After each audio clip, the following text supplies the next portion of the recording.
আপনার কি হাঁটু হঠাৎ করে ফুলে উঠেছে? হঠাৎ ফোলাভাব বা প্রচন্ড ব্যথা এটা কি হচ্ছে?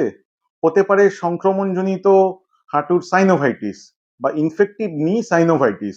তো আজকের ভিডিওতে আমরা দেখব যে এই ইনফেক্টিভ সাইনোভাইটিস মানে হাঁটুর কি জিনিস, আর এর কি কি লক্ষণ আছে, কারণ আছে, আর দ্রুত চিকিৎসার প্রয়োজনীয়তা কি। তাহলে এই হাঁটুর ফোলাভাব থাকলে এই ভিডিওটা দেখতে অবশ্যই ভুলবেন না। আর এবার আসছি, হোয়াট ইজ ইনফেক্টিভ নি সাইনোভাইটিস, মানে কি এটা? সংক্রমণজনিত সাইনোভাইটিস হলো একটি জরুরি অবস্থা যেখানে ব্যাকটেরিয়া বা ভাইরাস এই বিভিন্ন কারণে হাঁটুর যে ভেতরে যে পর্দা থাকে, সাইনোভিয়াল মেমব্রেন থাকে, সেটা প্রদাহ হয়ে ফ্লুইড জমে যায়। কারণ সাইনোভিয়াল মেমব্রেন যখনই প্রদাহ হবে সেটা মানে লিকুইড বা সিক্রেশন এগুলো বেশি হবে, আর সেই ফ্লুইডটা জমে গেলে সেটা ফুলে উঠবে, আর ইনফ্লামেশনের কারণে দেখা যাবে যে হাঁটু ফুলে উঠেছে, গরম অবস্থায় রয়েছে হাঁটু, লাল ভাব আছে, আর মুভমেন্ট করতে গেলে ব্যথা হচ্ছে। আর তাছাড়াও যদি এটা আনট্রিটেড থাকে তাহলে জয়েন্ট ইরোশন হতে পারে, মানে জয়েন্টের ক্ষয় হতে পারে, স্থায়ী সমস্যা হতে পারে। আর সাথে সাথে দেখা যায় অনেক সময় যে জ্বর আসছে, কাঁপুনি দিয়ে এইসব দেখা দিতে পারে। এবার জানবো এই ইনফেক্টিভ নি সাইনোভাইটিসের বা এই ব্যাকটেরিয়া বা ভাইরাসের সংক্রমণজনিত যে হাঁটুর সাইনোভাইটিস বা প্রদাহ হয় তার প্রধান লক্ষণ। তো অলরেডি বলেছি যে ফোলা ভাব, ব্যথা, গরম ভাব, ঠিক আছে, তারপর লাল ভাব, চলাফেরা করলে মুভমেন্ট রেস্ট্রিকশন, জ্বর, এগুলো দেখা দিতে পারে। এবার এর কারণ কি?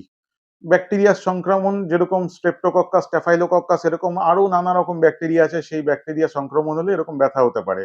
বা হাঁটুর ভেতরে কোনো কারণে যদি আঘাত লেগে থাকে, যেমন ধরুন পূর্ববর্তী ইনজেকশনের সময় বা সার্জারির সময়, বা অনেক সময় যারা রানিং করেন দীর্ঘদিন ধরে ইনজুরি হলে সেইখানে এরকম ফ্লুইড জমে ইরিটেশন হয়ে ফোলাভাব দেখা দিতে পারে। এবার তাছাড়াও যাদের রোগ প্রতিরোধ ব্যবস্থা মানে সিস্টেম দুর্বল, ইমিউনিটি দুর্বল, তাদেরও এরকম হাঁটুর সাইনোভাইটিস হওয়ার চান্স একটু বেশি থাকে। আর সাথে যদি সুগার, এই টাইপের যে সব রোগে ইমিউনিটি ডাউন হতে পারে বা ইনফেকশন হওয়ার প্রবণতা বেড়ে যায়, সেগুলো থাকলে কিন্তু এটা হতে পারে।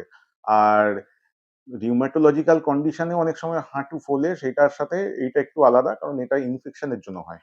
আর এরকম যদি হাঁটু ফুলে যায় সাইনোভাইটিসের জন্য কি কি টেস্ট করব? প্রথমে তো ডাক্তারবাবুরা দেখবেন যে ওই জয়েন্টের পরীক্ষা করে দেখবেন। আর তাছাড়া জয়েন্টের যে ফ্লুইড সেটা অ্যাসপিরেট করে মানে বাইরে বার করে তার পরীক্ষা করাতে হয়, তাতে বেরিয়ে যায় যে কি আছে, ব্যাকটেরিয়া না কি আছে, অন্য কিছু আছে, সেটা কনফার্ম হয়ে যায়। ব্লাড টেস্টও আছে। ওই ব্লাড টেস্টে যেরকম বললাম ইএসআর, সিআরপি, এসব ইনফ্ল্যামেটরি মার্কার, তারপর ওই এগুলো দেখা হয়। তারপর শ্বেত রক্তকণিকা বা ডাব্লিউবিসি, এটার পরিমাণ বেড়ে যায়। তারপরে এক্স-রে আছে, এমআরআই আছে, আল্ট্রাসাউন্ড আছে। তো যেরকম এক্সামিনেশনের মানে ক্লিনিক্যাল এক্সামিনেশনে ডাক্তাররা যা দেখেন সেটা অনুযায়ী এরকম কিছু টেস্ট দিয়ে কনফার্মেশন করেন যে কি জন্য এই ফোলাভাবটা আছে। আর সংক্রমণজনিত হাঁটু সাইনোভাইটিস থাকলে কিছু চিকিৎসা যেরকম আছে যে জরুরি ভিত্তিতে সেই ব্যাকটেরিয়া ধরা পড়লে অ্যান্টিবায়োটিক শুরু করতে হয়। সেটা যদি অল্প থাকে তাহলে খাওয়ার ট্যাবলেট দিয়েও হতে পারে, নাহলে ইঞ্জেকশন দিয়েও, আইভি অ্যান্টিবায়োটিক দিয়ে হতে পারে। তারপর জয়েন্ট ফুলে গেলে বেশি সেটাকে রিলিজ করতে হয় ড্রেনেজ করে, না হলে ওখানে ব্যথা থাকবে প্লাস জয়েন্টেরও ক্ষতি বেরোবে, যদি পুঁজ জমে সেটা বার করতে হবে। হসপিটালাইজেশনেরও হওয়ার দরকার আছে, কারণ সবসময় খাওয়ার ওষুধ অত ভালো কাজ করে না, ইঞ্জেকশন দিয়ে ওষুধ চালাতে হতে পারে। আর কিছু কিছু ক্ষেত্রে আর্থ্রোস্কোপিক ডিব্রাইডমেন্ট এসব করতে হয়, মানে সাইনোভিয়াল যে ইনফেক্টেড টিস্যু সেগুলো সরানোর জন্য, সেগুলো অর্থোপেডিশিয়ানরা জেনারেলি করে থাকেন।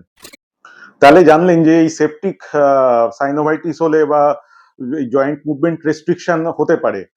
আর এইটা হলে কিন্তু এমন না যে ফিজিওথেরাপি করানো শুরু করে দিলাম, এটা কিন্তু বারণ থাকে ওই সময়। আর ঠান্ডা প্যাক বা আইস প্যাক দিলে একটু রিলিফ পাওয়া যায়। আর পর্যাপ্ত বিশ্রাম নেবেন, জয়েন্টের ওপর তখন বেশি চাপ দেবেন না। আর এটা নিয়ে কিন্তু সাবধান হবেন, কারণ এটা খুব তাড়াতাড়ি জয়েন্ট খারাপ করতে পারে। আর অনেক সময় ইনফেকশন ছড়িয়েও যেতে পারে, হাড় খারাপ হয়ে যেতে পারে। তাই ডাক্তার অবশ্যই দেখাবেন যদি দেখা যায় যে হাঁটু হঠাৎ ফোলা, প্রচন্ড ব্যথা, রেডনেস, ওয়ার্মথ, ফিভার মানে জ্বর, লাল ভাব আর গরম ভাব থাকে, তাহলে অবশ্যই দেখাবেন। আর হাঁটু নাড়ানো কঠিন হলেও দেখাবেন। আর ব্যথা কিন্তু এটা দ্রুত বেড়ে যেতে পারে যদি আনট্রিটেড থাকে। তাহলে আজকে আমরা দেখলাম যে নিতে ইনফেক্টিভ মানে হাঁটুতে ইনফেক্টিভ সাইনোভাইটিস বা এই রোগটা হলে বা ফোলা ভাব হলে কি কি করতে হবে। আর এই যেরকম যদি আরো তথ্য পেতে চান তাহলে চ্যানেলটা এক্ষুনি সাবস্ক্রাইব করুন। আর আমি ডক্টর অনুরাগ বিশ্বাস, আমার এই চ্যানেল মেড ইজি ফর ইউতে এরকম ছোট ছোট ভিডিও নিয়ে আবার আমি আসতে থাকবো। একটা লাইক।